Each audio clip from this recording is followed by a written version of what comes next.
Halo guys, masih bersama John Itung di sini. Oke, di atas mejaku ini guys, ada HP iPhone 5. Teman-teman lihat, terjadinya ghost touch atau touchscreen tersentuh sendiri tanpa kita menekannya. Nah, padahal LCD-nya ini baru saya beli. Ini kita lihat terjadinya ghost touch pada touchscreen-nya ini guys. Tuh. Oh my god, nyentuh sendiri dia. Coba ya, antigoresnya kita lepas. Adakah pengaruh daripada antigores ini? Pengen kita retur. Mau bagaimana? Harganya cuma 138. Saya tinggal di Berau, Kalimantan Timur. Ongkir pulang pergi aja nyaris 200. Ya, sama saja beli yang baru dong. Coba kita lepas antigoresnya. Oh, tetap saja masih ghost touch ya, teman-teman bisa lihat. Tuh, masih ghost touch atau nyentuh sendiri guys. Entahlah ini kenapa kayak gini.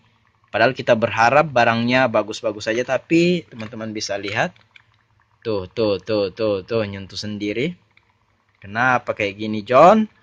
Oke, ini nggak usah diretur ya, karena seperti bilang saya tadi, ongkirnya aja pulang pergi tempat saya nyaris 200. Ya, karena ongkir pulang perginya dibebankan kepada yang beli ya. Oke, padahal saya sering beli di toko ini bagus-bagus saja, dan entah kenapa pada saat beli LCD iPhone 5G ini terjadilah masalah kayak gini yang sebenarnya nggak kita harapkan.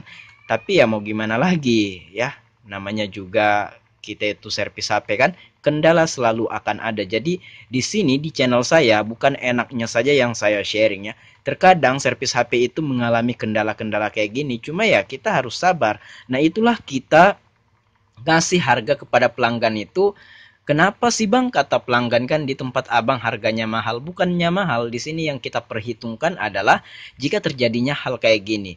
Nah, kalau kayak gini otomatis pelanggan sih nggak mau tahu. Intinya HP-nya bisa bagus dan bisa dipakai, dia bayar dengan harga yang kita tentukan. Nah, kalau kita menentukan harga di bawah rata-rata, artinya jika terjadi masalah kayak gini, kita harus mengantisipasi biayanya. Kalau di tempat saya ganti LCD iPhone 5G ini ada yang 400, ada yang 500. Nah, kalau saya jujur saja 500.000. Kenapa kayak gitu? Jika terjadi hal kayak gini, biar sampai 3 kali kita mengganti, kita masih tetap untung. Jadi bukan berarti kita seperti harga barang, seperti harga Aqua, misalkan kita beli 3.000 jual 4.000. Enggak kayak gitu. Kalau di sini, kalau terjadi masalah kayak gini, pelanggan nggak mau tahu. Taunya dia bayar dengan harga yang kita tentukan, HP-nya harus bagus. Entahkah kita itu mengganti sampai 3 kali karena terjadi kesalahan mungkin di ekspedisi, ada terhempas dan lain sebagainya, kan kita nggak tahu. Nah, intinya di sini kita mengalami ghost touch atau touchscreen error, nggak bisa disentuh. Nah, kalau sudah kayak gini, itu nggak bisa guys. Ini nggak bisa kita kasihkan ke pelanggan, dan ini sudah kita pastikan rusak, dan ini dibuang saja kayak gitu. Nah, jadi perlu teman-teman ketahui bahwa penentuan harga itu penting ya jika terjadi hal kayak gini. Jangan sampai nantinya jika teman-teman mengalami hal kayak gini, teman-teman malah rugi atau nomboki, atau nggak untung malah rugi di waktu dan tenaga yang digunakan. Teman-teman nggak untung, untungnya habis untuk membeli LCD yang baru, tapi teman-teman ruginya di waktu sama tenaga yang dikeluarkan untuk mengganti LCD-nya. Nah, kalau saya kasih mahal-mahal sekalian guys. Karena apa?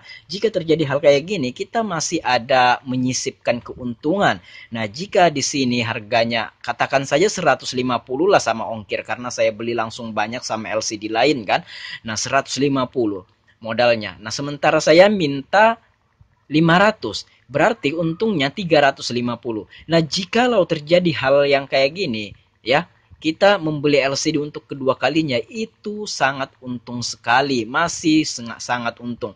Sayangnya di sini para netizen beranggapan kalau kita ngambil keuntungan terlalu gede. Masalahnya adalah kita harus menyiapkan dana untuk terjadi hal yang tidak diinginkan seperti ini guys. Makanya kita harus bijaksana dalam menentukan harga yang dimana pelanggan nggak terlalu kegedean dalam biaya yang kita tawarkan, terus kita nggak rugi kayak gitu. Intinya balance atau seimbang saja ya. Kayak gitu guys ya. Nah, semoga video ini bisa diambil hikmahnya dan semoga bisa diambil pelajarannya. Jika ada yang pengen ditanyakan, silahkan tanyakan di komentar. Jika ada pendapat lain, nyatakan di komentar. Jika teman-teman mengalami hal yang sama kayak gini, silahkan berbagi penderitaan di komentar. Sama-sama kayak gini. Tapi intinya di sini saya nggak mengalami rugi sekalipun, karena di sini saya udah mengetahui dan mengantisipasi efek dari penggantian LCD ini sehingga harga kita naikkan. Terserah orang mau kesini atau tidak, intinya kita nggak rugi. Kalau saya sih kayak gitu, nggak pengen apa yang nggak ngobrol harga serendah-rendahnya, tapi kita sesuaikan dengan keuntungan kita jika nantinya terjadi hal yang kayak gini. Nah, jadi beli sampai 3 kali pun kita masih untung, jadi kita nggak rugi. Nah, ini masih ghost touch, teman-teman bisa lihat. Tertekan sendiri. Entahlah, saya kira ini bagus dan teman-teman lihat. Ya, kayak beginilah nyatanya, beginilah keadaannya. Oke, sampai di sini dulu, sampai jumpa di lain kesempatan guys. Saya John Itung, see you the next video my brother.